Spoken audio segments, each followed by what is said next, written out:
दादा गावरान तुमची काय शेतकऱ्याची आहे?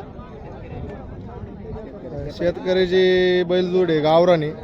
आपण आज आवर्जून तुम्हाला गावरान बैलजोड दाखवतो. कामाला चालू आहे ना? गॅरंटी सहित झुपून देणार. यांची जोड आहे. कामाला कोणत्या कोणत्या चालू आहे? अवतार चालू आहे, गाडीला चालू आहे, दुसरं काय कोणतं काम असतं तुम्ही स्वतः धरून देणार? स्वतः आणून देणार.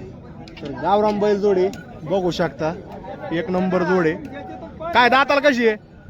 हे आता दात केलं याने दात केला, याने त्यांनी केलं. त्यांनी नाही केला म्हणजे आदतच म्हणा. ठीक आहे बघा एक नंबर आहे. गरीब तर लय दिसते लई गरीब. हा कुणी जाऊ द्या, कुणी बी. कोणी जाऊ द्या, गरीब एक नंबर आहेत. तर काय किंमत काय सांगितली मग? 50,000 सांगितली. बघा गावरान बैल जोड आहे, सगळ्या कामात चालू आहे म्हणजे 50,000 जोड सांगितली. शेतकऱ्याची बैल जोड आहे. दादा नंबर देता ना, फोन नंबर हा देऊ ना. देता? यावरात कमी जास्त होईल ना? होईल ना. सांगा नंबर. 98 22 44 01 16. गावरान बैल जोड घ्यायची असेल तर दादाला संपर्क करा. कामाची गॅरंटी, झुपून देणार. व्यवहारात कमी जास्त होणार. दादा गाव कोणतं आहे? राजपिंपरी. राजपिंपरीची येतं. तर ठीक आहे, त्याला कॉल करा. एक नंबर अशी गावरान बैल जोड आहे.